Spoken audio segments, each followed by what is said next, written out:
Now to the budget request itself. The budget request for the Forest Service for FY18 is $4.7 billion. This is $880 million less than FY17, and when you factor in the $342 million in emergency funding Congress provided above the 10-year average in the event of a severe fire season. The request for the Wildland Fire Management Program is $2.495 billion, with fire suppression funded at the full 10-year average of $1.057 billion. The budget does not propose a wildfire cap adjustment or any type of fix for fire borrowing.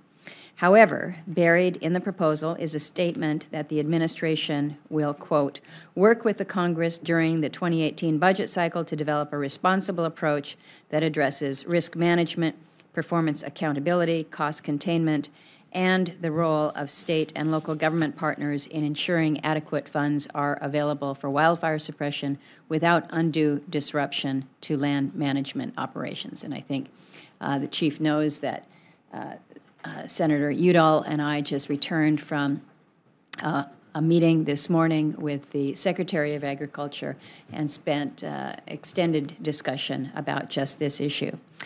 Chief, as you are painfully aware, the cycle of borrowing and repayment and the accompanying lack of budget certainty and discipline is not helping to improve the health of our nation's forests.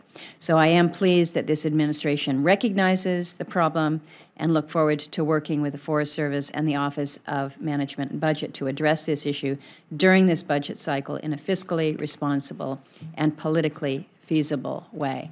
As I mentioned to the Secretary, it kind of feels like this is Groundhog's Day on this issue. Every year we come back before the committee and hear the same issues raised repeatedly. So being able to address this needs to be a priority.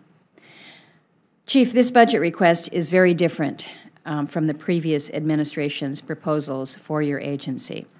Rather than a wish list of spending paid for with budget gimmicks, this budget proposes some very real cuts to programs.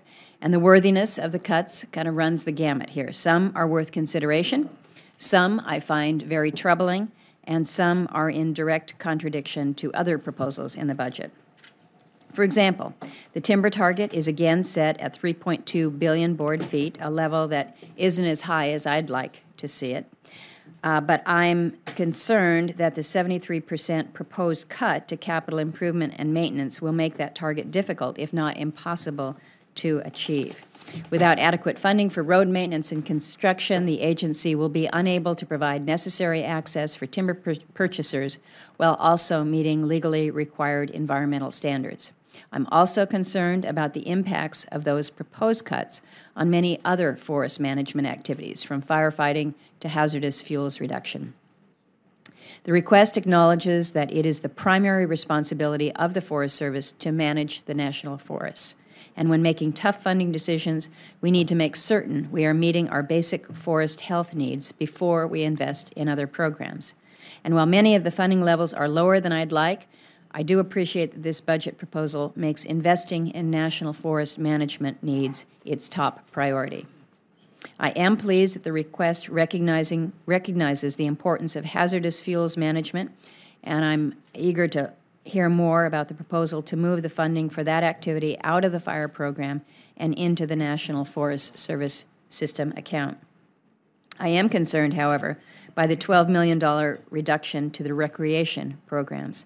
Many communities rely on this program to help diversify their economies, particularly in Southeast Alaska. Again, I had the opportunity this morning with Senator Udall and Senator Cantwell to discuss the Secretary's vision for the Forest Service.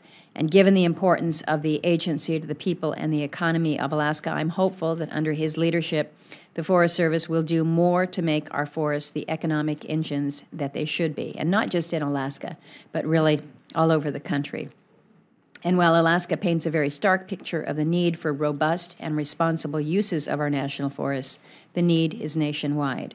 Recreation, tourism, and forest products can and must coexist for us to have thriving and healthy communities and forests.